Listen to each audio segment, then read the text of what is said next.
Bismillahirrahmanirrahim.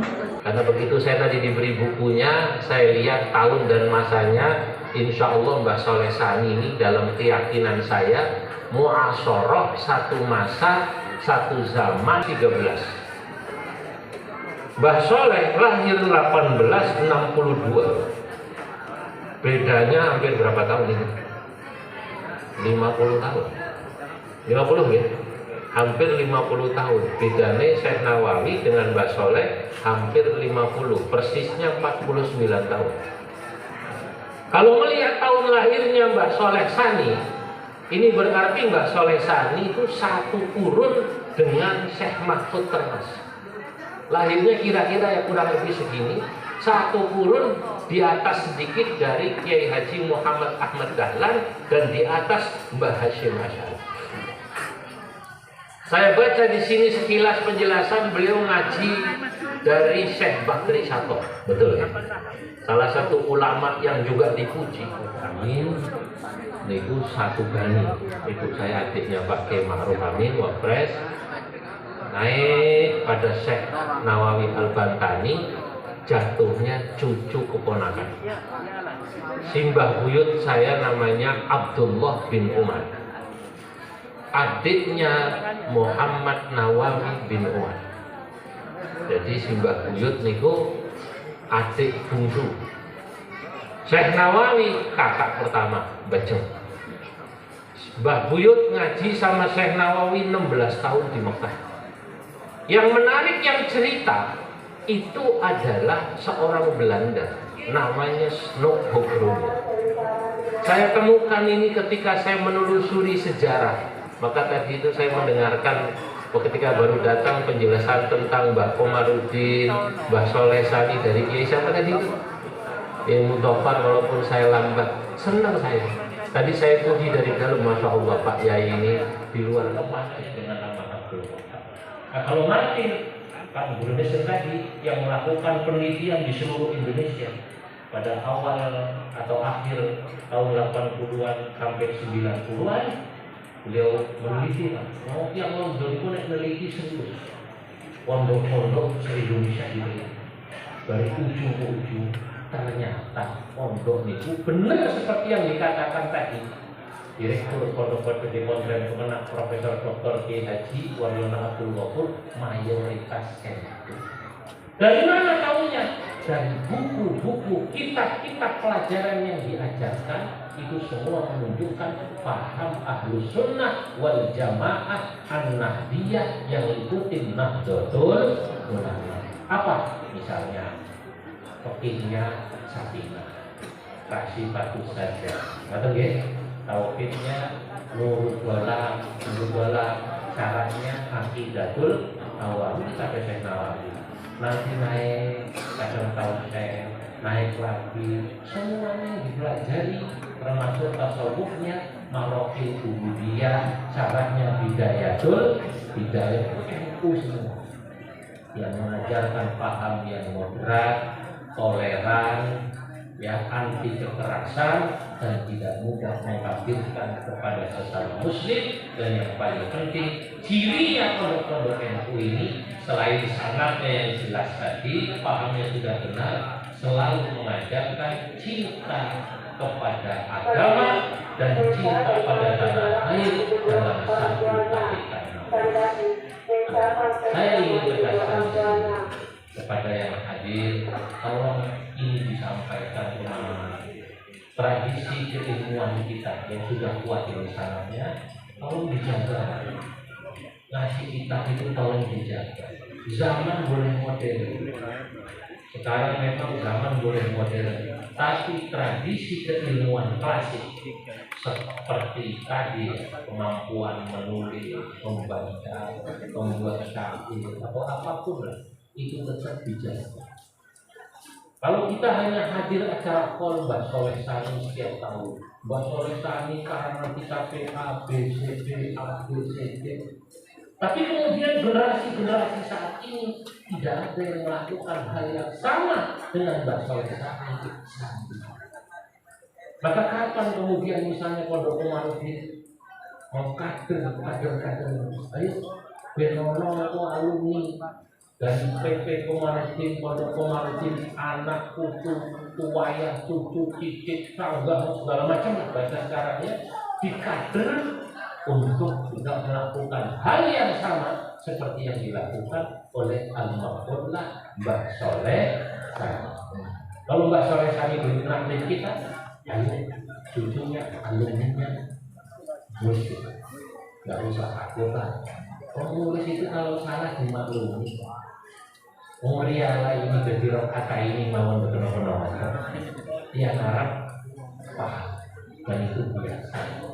Orang Arab sangat memaklumi kalau ada orang Indonesia yang memang bahasanya bukan bahasa Arab, kok mau menulis dalam bahasa Arab itu dimaklumi. Yang penting dasarnya kita harus dulu ngaji kitab-kitab klasik dan dulu dipelajari di pondok-pondok. Hadirin, namun tidak terasa sudah 1 jam lebih saya berbicara. Mohon maaf atas segala kekurangan. Saya pamit. Saya harus kembangkan ada acara halaqah di sana. Perjalanan masih 2 jam. Nanti sore kembali ke Jakarta. Sekali lagi pengurus besar Nahdlatul Ulama merasa gembira karena pondok ini bagi kami adalah pondok yang penting, ya, salah satu pondok terkuat di Gresik yang menjadi kebanggaan kita semua, bukan saja masyarakat Gresik, tapi ini juga sudah masuk dalam catatan NU dan juga kebanggaan pengurus besar Nahdlatul Ulama. Sekian, wallahu muwaffiq ila aqwamit thariq. Wassalamualaikum warahmatullahi wabarakatuh. Wa inna hadza kullu ikhtilaful ibarat. Sebelumnya beliau katakan li'annal kulla yushiruna ila ma'budin wahid wa innama hadza kulluhu ikhtilaful ibarat. Kenapa kata Imam Asy'ari saya tidak akan mengkafirkan sesama muslim, sing seneng ziarah, sing ora seneng ziarah, sing seneng wali, sing ora seneng wali, tetap Islam, tetap Islam. Kenapa? Li'annal kulla, karena semuanya saudara-saudara yushiruna ila ma'budin wahid, karena mereka sama-sama menyembah kepada Allah Tuhan yang sama. Wa innama hadza kulluhu ikhtilaful ibarat, hanya cara mengekspresikan dan mazhab yang dipilih berbeda-beda, dan itu memang mazhabnya ada dalam mazhab-mazhab yang dibenarkan oleh para ulama. Nah, hadirin, kita hadir acara ini sesungguhnya salah satunya untuk semakin meyakinkan bahwa ilmu, bahwa akidah, bahwa paham yang selama ini kita dapatkan dari pondok Komarudin, pondok-pondok sekitar sini, yang dari pondok-pondok NU, pondok itu mayoritas NU. Saya Sunni. Ini tanya nih orang pemenang, kalau itu kebetulan wakil ketua umum bidang keagamaan, mengurusi LDNU, RMI itu kan Robito Mahid Islam, LBN Batul Masyarakat. Nah, ini kalau bahasa gampangnya wakil ketua umum bidang Syaikul Lillahi Lahumul Fatihah, bidang keagamaan. Direktur Pondok PD Pondok Profesor Abdul Ghafur Waryono ini, Waryono Abdul Ghafur, kalau kan ngerti pas satu majelis Prof. Pondok pesantren di Indonesia semua ada berapa? Sekitar 34.000 ya. 34.000 se-Indonesia. Dan cerita Prof. Waryono. Dari 34.000 itu yang pondoknya NU 32.000. Jadi dari 34.000 ini rahasia tapi jangan ngomong. Yang NU berapa itu? 32.000. Itu ukurannya apa? NU dan ukurannya apa kok sampai ada 32, 34? Ukurannya ya karena pondoknya dilaporkan ada dalam database kami di Kemenang. Mungkin jumlah sebenarnya pondok itu lebih dari 34.000. Kenapa? Karena ada kiai-kiai yang punya pondok tapi belum didaftarkan, gitu kan, ke Kemenang, atau tidak mau mendaftarkan. Kalau didaftarkan nanti ada bantuan-bantuan, harus ini. Ada lagi yang tidak mau didaftarkan karena kalau didaftarkan ketahuan istri tua. Rupanya di pondok cabang juga. Baik itu mayoritas yang sudah. Dan ini pondok-pondok NU alhamdulillah semuanya kesananya betul. Karena pondok NU itu pasti kitab yang dikaji, kitabnya Ahlussunnah wal Jamaah dan mayoritas kitabnya Syekh Nawawi begitu. Kata Martin, seorang peneliti Belanda yang sudah masuk Islam, ketimbang kaji Martin van Brunessen, belum lama wafat itu. Ini seorang peneliti Belanda tapi asli masuk Islam. Kalau senang bukunya itu Islam,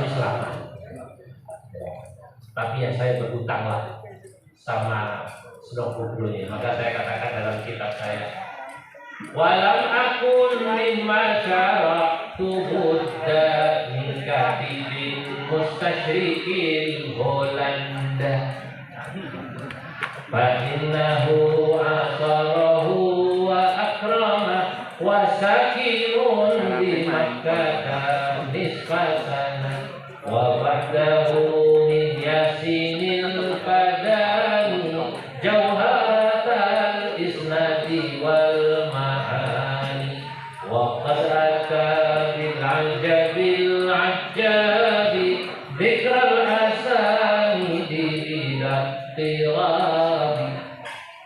Dalam akun masyarakat Buddha, saya sungguh pada saat menulis kitab ini saya berhutang minta izin Allah, izin dari seorang peneliti mustasyriqil Holanda, seorang orientalis Belanda namanya Christian Snow, hubungannya yang masuk Islam pura-pura bahwa innama hadza kullu ikhtilaful ibarat. Sebelumnya beliau katakan li'annal kulla yushiruna ila ma'budin wahid wa innama hadza kulluhu ikhtilaful ibarat. Kenapa kata Imam Asy'ari saya tidak akan mengkafirkan sesama muslim, sing seneng ziarah, sing ora seneng ziarah, sing seneng wali, sing ora seneng wali, tetap Islam. Tetap Islam. Kenapa? Di annal kulla, karena semuanya saudara-saudara yushiruna ila ma'budin wahid, karena mereka sama-sama menyembah kepada Allah Tuhan yang sama. Wa innama hadza kulluhu ikhtilaful ibarat, hanya cara mengekspresikan dan mazhab yang dipilih berbeda-beda, dan itu memang mazhabnya ada dalam mazhab-mazhab yang dibenarkan oleh para ulama. Nah, hadirin, kita hadir acara ini sesungguhnya salah satunya untuk semakin meyakinkan bahwa ilmu, bahwa akidah, bahwa paham yang selama ini kita dapatkan dari pondok Komaruddin, pondok-pondok sekitar sini, yang dari pondok-pondok NU, pondok itu mayoritas NU. Saya Sunni. Ini tanya ini orang Kemenang, kalau itu kebetulan wakil ketua umum bidang keagamaan, mengurusi LDNU, RMI. RMI itu kan Robito Mahid Islam, LBM Batul Masyarakat. Nah, ini kalau bahasa gampangnya wakil ketua umum bidang Syaikul Lillahi Lahumul Fatihah, bidang keagamaan. Direktur Pondok PT Pondok Profesor Abdul Ghafur Waryono ini, Waryono Abdul Ghafur, kalau tak ngerti pas satu majelis Prof. Pondok pesantren di Indonesia semua ada berapa? Sekitar 34.000 ya. 34.000 se-Indonesia. Dan cerita Prof Waryono. Dari 34.000 itu yang pondoknya NU berapa? 32.000. Jadi dari 34.000 ini rahasia tapi jangan ngomong. Yang NU berapa itu? 32.000. Itu ukurannya apa? NU dan ukurannya apa kok sampai ada 32, 34? Ukurannya ya karena pondoknya dilaporkan ada dalam database kami di Kemenang. Mungkin jumlah sebenarnya pondok itu lebih dari 34.000. Kenapa? Karena ada kiai-kiai yang punya pondok tapi belum didaftarkan, gitu kan, ke Kemenang, atau tidak mau mendaftarkan. Kalau didaftarkan nanti ada bantuan-bantuan, harus ada lagi yang tidak mau didaftarkan karena kalau didaftarkan ketahuan istri tua. Rupanya di pondok cabang juga. Baik itu mayoritas yang sudah. Dan ini pondok-pondok NU alhamdulillah semuanya kesananya betul. Karena pondok NU itu pasti kitab yang dikaji kitabnya Ahlussunnah wal Jamaah dan mayoritas kitabnya Syekh Nawawi begitu. Kata Martin, seorang peneliti Belanda yang sudah masuk Islam, ketimbang kaji Martin van Brunesan, belum lama wafat itu. Ini seorang peneliti Belanda tapi asli masuk Islam. Kalau Senopogrunya itu Islam-Islaman. Tapi ya saya berhutang lah sama Senopogrunya. Maka saya katakan dalam kitab saya, walam akun mimma syara'tu budda min katibin mustasyrikil Holanda fa innahu asarahu wa akrama wa sakinun di Makkah nisfasana wa ba'dahu min yasinil padani jauhatal isnadi wal ma'ani wa qad ata bil ajabil ajabi dzikral asani bila tirabi.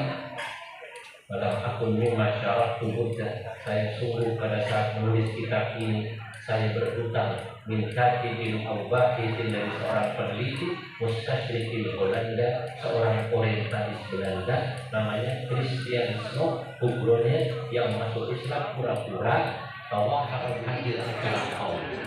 Ini hadir acara haul bukan sekedar masalah berkah. Itu betul, kita hadir haul berharap berkah. Betul atau tidak? Tapi bukan sekedar berkah. Ada orang bertanya, kekol dari Allah berkah. Itu betul. Tapi menceritakan kisah masa lalu itu untuk kita ambil pelajaran. Kenapa kok ulama-ulama dulu bisa alim-alim? Kenapa kok ulama-ulama dulu hebat, punya jaringan yang luar biasa? Jangan dikira kenapa Nahdlatul Ulama sekarang ini besar dan termasuk Muhammadiyah itu besar. Kenapa? Menurut saya, setelah saya pelajari dari apa yang diceritakan dalam kitab-kitab yang saya baca, itu disebabkan karena memang jaringan ulama Nusantara pada masa itu alumninya di Mekah kuat. Sehingga ketika Mbak Hashim, Mbak Wahab Hasbullah, Mbak Bisri Santuri mendirikan Nahdlatul Ulama, itu bikin cabang-cabang di daerah-daerah, di provinsi-provinsi lain cepat. Kenapa? Karena rata-rata ketua cabangnya koncong ngaji di Mekah. Teman-teman ngaji di mana? Mekah. Satu alumni. Maka cepat. Nah, begitu juga Muhammadiyah. Menurut saya kenapa cepat ya salah satunya itu. Seperti yang saya sering ceritakan, kebetulan memang Ki Ahmad Dahlan, pendiri Muhammadiyah, dan juga Ki Hasyim Asy'ari pernah sama-sama ngaji dengan Syekh Nawawi, Syekh Khatib Al-Minakarawi, Syekh Mahfud Termas. Walaupun tidak lama, karena Syekh Nawawi sejak pada tahun 1000, umurnya memang lebih panjang, lebih sepuh daripada Syekh Soleh Sani. Mbak Soleh Sani kan usianya kurang lebih 63, 60-an sedikit. Kalau pakai Hijriah 62 atau 63. Syekh Nawawi lebih panjang, beliau usianya 85 tahun.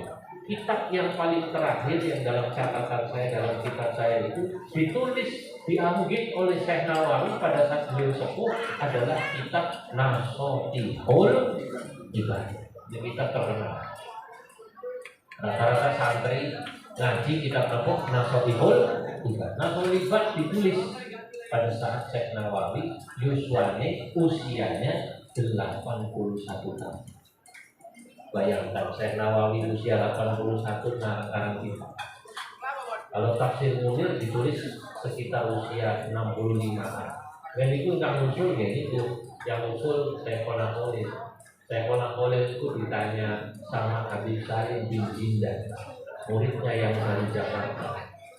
Kata Habib Salim bin Jindan, Syekhona Khalil, niki Syekh Nawawi kok aneh. Ma'a balaghatihi wa fasahatihi, wong yang alim, bahasa Arab yang fasih, balik, kok memberi nama kitabnya aneh. Nama kitabnya adalah apa? Marah lagi. Oh, kata Syekhona Khalil, jangan-jangan ini sing usul supaya Syekh Nawawi menulis kitab tafsir itu saya. Syekh Nawawi itu kan kitab karangannya ada 100.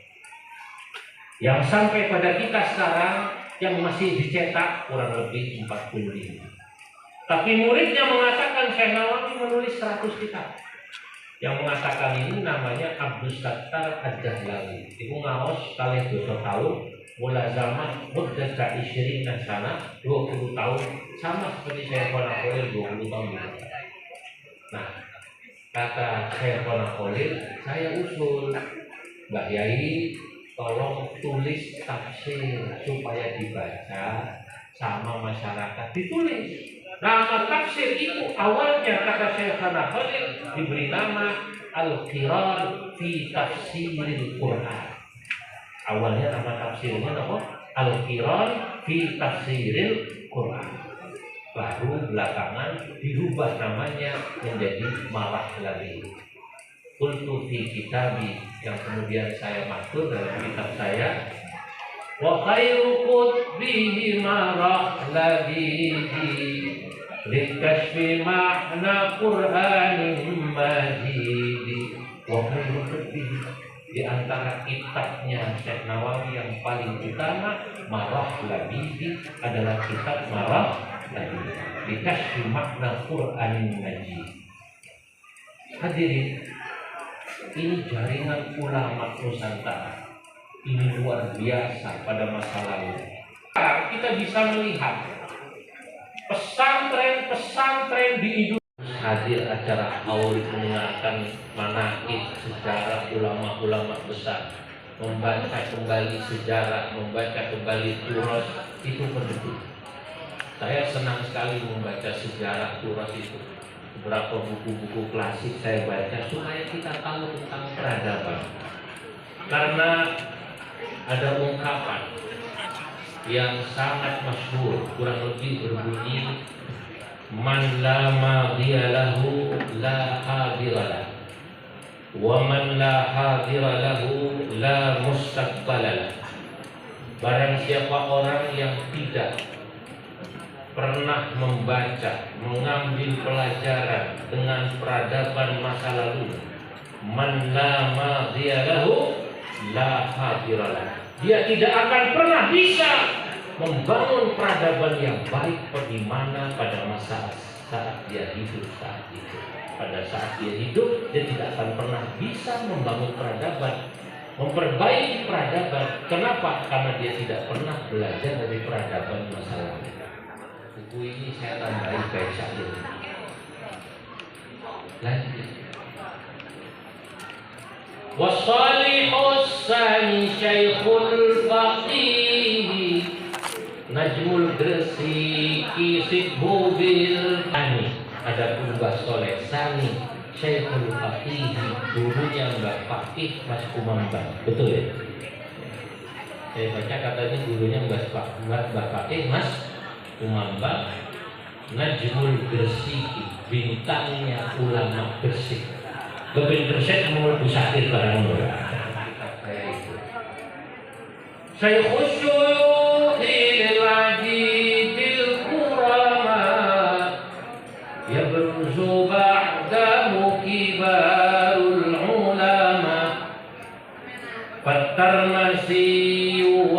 والخليل ذو الآثر وأسناوي من به جل عتابا من جالينا ومن القدوس عبد القادر صاحب الدروس وصالح مترجم التفسير للكرتين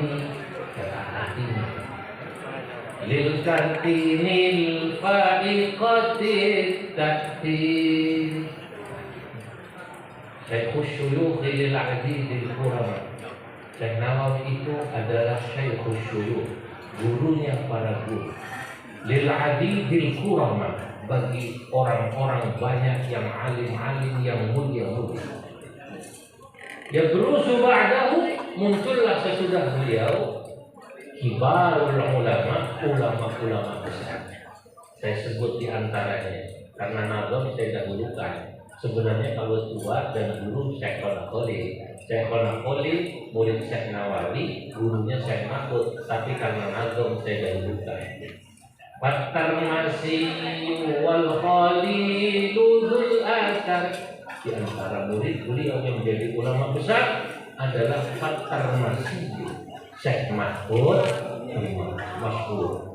Siapa orang Indonesia, orang Arab yang tidak memuji Mbah Mahfud alim, penulis, mensyarahi mustalah hadis alfiyah ilmu akal diberi nama Manhaj Dawil, mensyarahi muqaddimah Baqadar dengan nama Mauhibatul Qadar dan banyak. Syekh Mahfud ini ngarang kitab Manhaj Dawil niku ngarang, beliau sampaikan di akhir kitabnya, ngarang itu mulai berangkat haji sampai pulang haji jadi satu kitab pengajaran haji. Dari berangkat haji sampai selesai haji jadi satu kitab, kurang lebih mungkin 3 atau 4 bulan haji. Mbak bawa kitab apa ini? Syekhana Khalil, jangan tanda tanya bagaimana hatinya. Bahkan beliau terkenal atas noh gurunya, sejak dulu sudah terkenal Sufi Al-Arif billah. Walaupun beliau sangat hormat juga pada gurunya yang namanya Syekh Nawawi, beliau katakan guru saya Az-Zahid As-Sufi. Dulu saya memuji. Baru nanti saya katakan ada muridnya Syekh Nawawi yang juga nanti jadi mertuanya, namanya Mbah Soleh Darat, yang menulis tafsir dalam bahasa Jawa atas request pesanan RA ini. Maka saya sebut wasalihun mutarjimut tafsiri lil kartinil fa'iqatit takdir. Wasalihun ada namanya Mbah Soleh, Mbah Soleh bin Umar Darat As-Samarani, aslinya dari Mayong Cipadat. Nih, tapi nanti jadi mertuanya Syekh Nawawi karena istri keduanya Syekh Nawawi namanya Nyai Hamdanah, itu putrinya Mbah Soleh Darat. Dari Mbak Nyai Hamdanah nanti Syekh Nawawi punya putri satu namanya Nyai Zuhroh. Nyai Zuhroh nanti dinikah oleh Syekh Abdul Muhid Siwalan Panji As-Sidwarji, gurunya Syekh Yasin Al-Fadani. Nah, nanti nurun nih Kiai Hilmi Ampel, Prof. Zumroh itu muka Pak itu ya, yang kemarin nyalon rektor itu. Nah, Syekh Soleh Darat mutarjim tafsir, menulis tafsir dalam bahasa Jawa lil kartinil fa'iqatit takdiri, atas permintaan Kartini al-fa'iqatit takdiri yang harum namanya dan kuat pengaruh. Misalnya waktu itu saya itu pas nulis kitab niki pas sedang pandemi. Belum pas pandemi itu nulis kitab niki tidak besar, hanya 260-70 halaman. Saya tulis dalam nazam, saya terjemahkan dalam bahasa Arab. Saya karena saya Khalil hanya lebih muda 7 tahun dari Syekh Nawawi. Tapi Syekhona Khalil itu yang mengusulkan pada Syekh Nawawi agar beliau menulis kitab tafsirnya yang terkenal yang kita tahu yang bernama Tafsir Munir atau Maroh lagi. Maka saya sebut dalam kitab yang saya tulis Tuhfatul Qasi Waddani di Tarjamati Syekh Muhammad Nawawi Al-Bantani, menjelaskan manaqib terjemah biografinya Syekh Nawawi Al-Bantani. Saya bawa ini satu-satu. Ya, dulu pengasu sudah saya beri putranya di Muhammad Ibn. Saya katakan Syekh Nawawi itu pada masa itu menjadi gurunya tiang Jawi. Semua orang Jawa yang belajar ke Mekah sebelum ngaji dengan Syekh Bakri Khattab, sebelum ngaji dengan Syekh Ahmad Zaini Dahlan, ngajinya pada Syekh Nawawi dulu. Kalau bahasa sekarang itu istilahnya penyesuaian bahasa. Apa istilahnya kalau di kampus istilahnya? Matrikulasi. Matrikulasinya itu oleh Syekh Nawawi setahun 2 tahun di madrasah. Maka saya katakan ma min alimin min ulama Jawa. Tidaklah ada satu orang alim dari Jawa. Dulu Jawa itu yang dimaksudnya Indonesia. Illa wa akhadha 'ani Syekh Nawawi Al-Bantani, kecuali pasti dulu pernah ngaji dengan Syekh Nawawi Al-Bantani di madrasahnya untuk matrikulasi. Begitu kata semua. Kenapa? Karena bahasa. Bahasa itu berpengaruh. Yang mereka pinter baca kitab kuning tapi langsung ke Arab, itu ngomong Arab itu kago. Betul apa tidak? Mikir. Salah satu kekurangan santri itu kan kalau ngomong Arab itu mikir ikro. Ikropa apa nasab, idomire jama apa tasniyah. Mumet apa tidak? Kadang-kadang mau nyebut aja salah, padahal santri itu keluar dari masjid ditawari kudungan, haji, khamsa riyal ditawari sorban, khamsa riyal didelok ubrinya. Kate nawar riyal bingung bahasa Arab apa. Untung ingat sembahyang subuh, wan rakaataini. Mau bilang riyal ini mumet nggak ketemu, karena jangan dipakai. Oh namanya bahasa itu kan praktek, betul atau tidak? Praktek Pak. Sing santri maca kitabnya hebat, dia ragu kalah sama mukimin orang-orang Madura. Orang Madura yang mukim jadi mutawid, jago kan nggak bahasa Arabnya? Oh ada taksi mesti. Gir, lejam, tan'im, roh wajib kan. Tan'im mau ngambil apa namanya? Ihram. Ya, ke Tan'im. Masjid apa namanya? Aisyah. Roh wajib kan. Pulang pergi berapa? Asyariah. Pinter kan? Santri mikir. Ditawani komsariat. Dan ini berapa? Roh ini. Untung yang dagang paham. Wah, orang Jawa masih. La.